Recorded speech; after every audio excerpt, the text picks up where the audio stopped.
یہ ایک نیت ہو کہ اس کی تربیت کے لیے کہ آئندہ جب یہ پکائیں تو اس طرح کا کھانا نہ بنے، تو یہ اس انتظام کے خلاف نہیں، یہ ناشکری نہیں۔ تو اس واسطے کھانے کی برائی بہت سخت گناہ ہے۔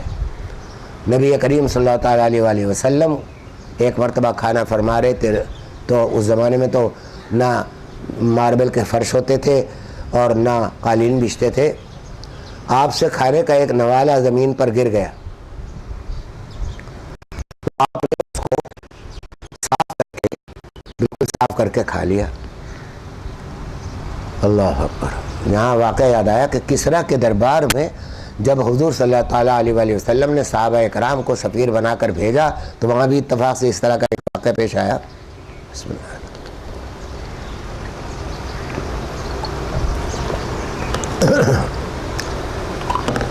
یہ عرب اپنے لباس میں دور سے سفر کرتے ہوئے پہنچے تھے، کسریٰ کے دربار میں بیٹھے تو وہاں کھانا پیش کیا گیا تو وہ نوالہ گر گیا۔ تو یہ حضرت ربیع، اب مجھے نام یاد نہیں آ رہا صحابی کا، کہ ربیعہ ہیں غالباً، حضرت ربیع ہیں، تو وہ نوالہ گر گیا تو یہ اٹھا کر اس کو اٹھانے لگے تو برابر میں ایک شخص نے کونی ماری اور کہا کہ کسریٰ کا دربار ہے، آپ یہ نوالہ نہ اٹھائیں کیونکہ کہیں گے کہ یہ گنوار اور جاہل لوگ ہیں۔ تو بڑے بلند آواز سے فرمایا کہ کیا ان جاہلوں کی وجہ سے میں رسول کریم کی سنت چھوڑ دوں صلی اللہ علیہ وسلم۔ اب ہمارا حال کیا ہے کہ ہم کھانے کے ساتھ کیا عمل کرتے ہیں؟ تو عمل الصالحات کے کتنے تقاضے ہیں جو ہم روزانہ نظر انداز کرتے رہتے ہیں، اپنے گھر میں بھی، گھر سے باہر بھی، باہر نکل کر بھی، دوسروں جگہ سے۔ اللہ اکبر۔ بہت چھوٹی چھوٹی باتیں ہیں، اب کہاں تک تفصیل کروں۔ ایک آپ بازار جاتے ہیں خریدنے کے لیے، ایک چیز خریدنی ہے، ایک کمزور آدمی ہے، وہ ٹھیلے پر اپنا ایک مال لیے ہوئے جا رہا ہے، دھوپ ہے، پریشانی ہے، صبح سے نکلا ہے، اب آپ اس سے بارگین کر رہے ہیں۔ میں ایک مرتبہ سبزی لینی تھی تو دیکھا بہت سارے لوگ تھے، کمزور آدمی بیچارہ بہت نحیف دھوپ میں کھڑا ہوا اپنے سبزی بیچ رہا، اگر نہیں بکے گی تو گل سڑ جائے گی۔ تو انتخاب کر لینا چاہیے کہ بھائی ایک تو یہ کہ کسی ایسے آدمی سے سامان خرید لو کہ جو کمزور بھی ہے، نحیف بھی ہے، اب اس سے بارگین نہ کرو اس نیت سے کہ اس کو کچھ پیسے، بھائی آپ کو صدقہ بھی صدقہ تو کیا ہی کرتے ہیں نا، اس سے بارگین نہ کرو، جتنے مانگ رہے دے دو، سمجھے آپ؟ تو ثواب مل جائے گا کہ ایک تو آپ نے مال اس سے خریدا، دوسرے یہ کہ اس کی منہ مانگی قیمت اس کو دے دی۔ میرے ایک دوست ہیں امریکہ میں ہوتے ہیں، اکثر آتے رہتے ہیں میرے پاس، ان کا عجیب معاملہ ہے اور اللہ تعالیٰ اس کی وجہ سے ان کو بہت دیتے ہیں۔ ان کا معاملہ یہ ہے کہ وہ یہاں بعض ایسی چیزیں بھی جن کی ضرورت بھی نہیں ہوتی، کسی غریب کو دیکھ کر دیکھتے ہیں کہ کھڑا ہے دھوپ میں کھڑا ہے بیچ رہا ہے، خرید لیتے ہیں، کسی کو دے دیتے ہیں، بارگیننگ بالکل نہیں کرتے، کہتے بھائی مجھے اللہ تعالیٰ نے امریکہ کے ڈالر دے رکھے ہیں، میں یہاں اگر ایک وہ 10 روپے زیادہ بھی لے لے گا میرے سامنے تو ایک مسلمان بھائی کا فائدہ ہوگا۔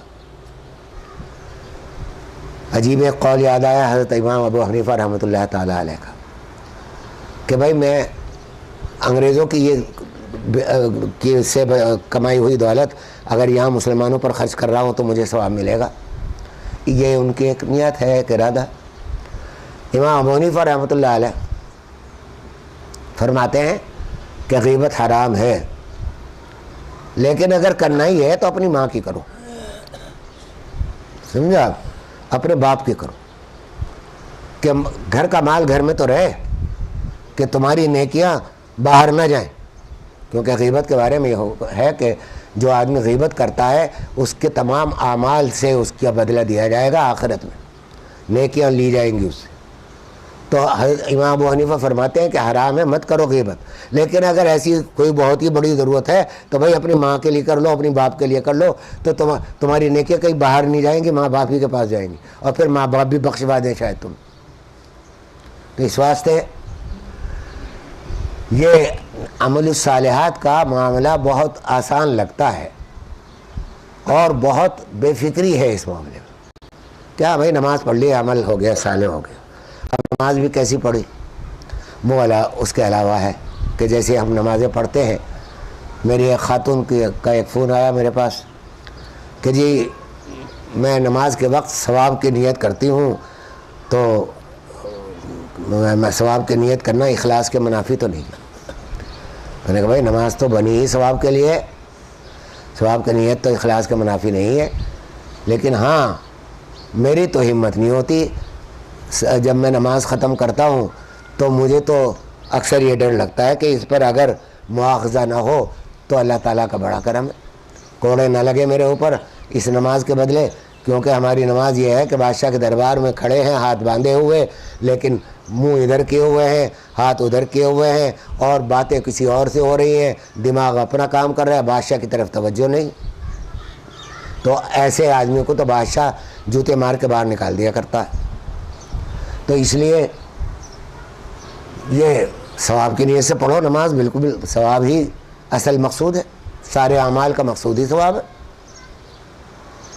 ایک صاحب اس دھوکے میں تھے اور وہ دھوکے سے ابھی تک نکلے نہیں ہیں، لیکن اب کچھ آ رہے ہیں راستے پر. وہ کہتے تھے کہ صاحب ثواب کی نیت کرنا بالکل بیکار بات ہے، یہ تو سودا ہو گیا، تجارت ہو گئی کہ ہم نے ایک عمل کیا اللہ سے ثواب مانگ رہے. تو عبادت تو صرف اللہ کے لیے کرو. اور رابعہ بصریہ کا واقعہ سناتے ہیں کہ وہ ایک ہاتھ میں وہ مشل لیے ہوئے جا رہی تھی. پوچھا کہاں جا رہی ہو؟ کہا کہ میں دوزخ اور جنت کو آگ لگانے جا رہی ہوں کہ لوگ دوزخ اور جنت کے لیے عبادت کرتے ہیں، میرے رب کی عبادت کوئی نہیں کرتا.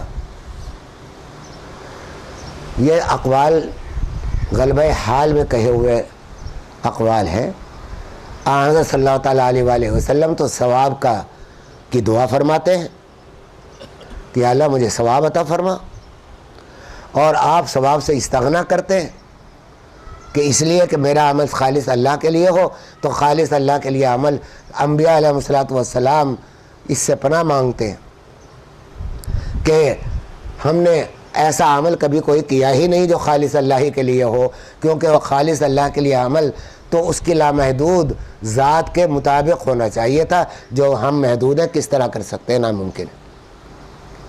اس کی صنعت تعریف بھی نہیں کر سکتے.